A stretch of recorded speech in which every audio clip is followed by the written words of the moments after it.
नमस्कार. सध्या व्हॉट्सअपवर एक व्हिडिओ व्हायरल होतो आहे. एक बिबट्याचं पिल्लू आहे आणि त्याच्याशी लोक खेळ करतायत असं आपल्याला दिसतं आहे. तर प्रत्यक्षात वस्तुस्थिती अशी आहे, दिनांक 31 ऑक्टोबर रोजी सायंकाळी सातार्डा ओटोणेवाडी या भागात एक बिबट्याचं पिल्लू घराजवळ आल्याची बातमी वन खात्याला मिळाली. या ठिकाणी गोयेकर म्हणून जे काही लोक होते त्यांनी आम्हाला कळवलं. त्यानंतर आमचे लोक त्या ठिकाणी जाग्यावर घटनास्थळी जायला रवाना झाले. मध्यंतरीच्या काळामध्ये मांजरेकर नावाच्या व्यक्तीने ते पिल्लू बिबट्याचं पकडून त्याला आपल्या ताब्यामध्ये ठेवलं. ही जी घटना घडलेली आहे, ह्या घटनेच्या लगेचच एक काही क्षणाच्या आतच आमचे कर्मचारी तिथे पोचले. त्यांनी पिल्लाला सुखरूपपणे पिंजऱ्यामध्ये घेतलं आणि त्यानंतर ते व्यवस्थित पशुवैद्यकीच्या निगराणीखाली 2 दिवस ठेवण्यात आलं. त्याला खाणं घालण्यात आलं आणि त्याची प्रकृती व्यवस्थित आहे असं प्रमाणपत्र पशुवैद्यकीय अधिकाऱ्यांकडे प्राप्त करून घेतल्यानंतर ते जे पिल्लू होतं त्याला त्याच्या नैसर्गिक अधिवासात सोडण्यात आलं. या प्रकरणी हे जे पिल्लू आहे हे साधारणतः 2 ते 2.5 महिन्याचं बिबट्या या वाघाचं पिल्लू होतं. या कुठल्या तरी कारणाने त्याला बरं झालं असण्याची शक्यता आहे आणि त्यामुळे त्याची आणि मादीची ताटातूट झालेली असावी आणि त्यामुळे ते अन्नाने बेजार होऊन आणि भुकेपोटी मनुष्यप्राण्याच्या जवळ वस्तीजवळ काहीतरी आशेने कुठचं भक्ष्य अगर कुठचं खाणं मिळेल या आशेने आलेलं असावं असं वाटतं. आता याच प्रकरणाची दुसरी बाजू आपण बघूया. या प्रकरणामध्ये आपल्याला एक बिबट्याचं पिल्लू दोराने जखडलेलं दिसतंय. त्याचप्रमाणे त्याला उचलून दुसरीकडे ठेवतायत असं दिसतंय.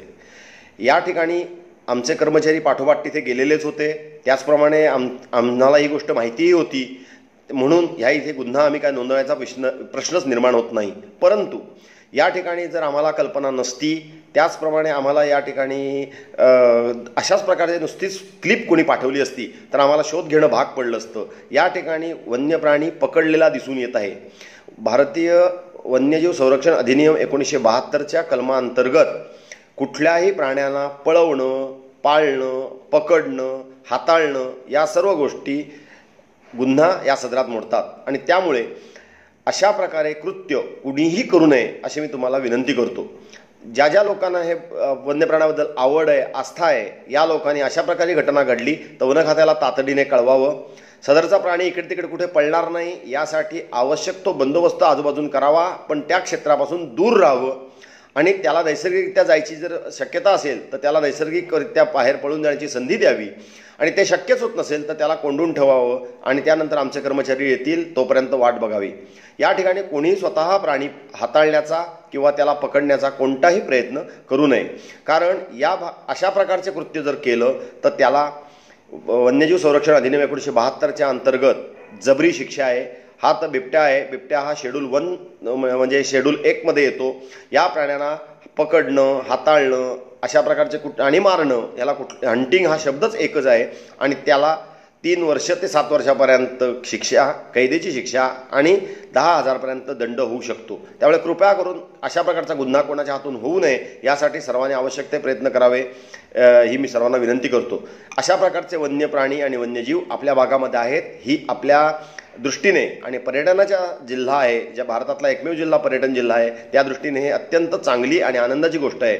मात्र त्याचबरोबर आहे त्या नियमांचं आणि कायद्याचं यथोचित पालन करून या प्राण्यांच्या आणि वन्यजीवांच्या संरक्षणाची आणि संवर्धनाची जबाबदारीही आपली राहते, याची सर्वांनी काळजी घ्यावी.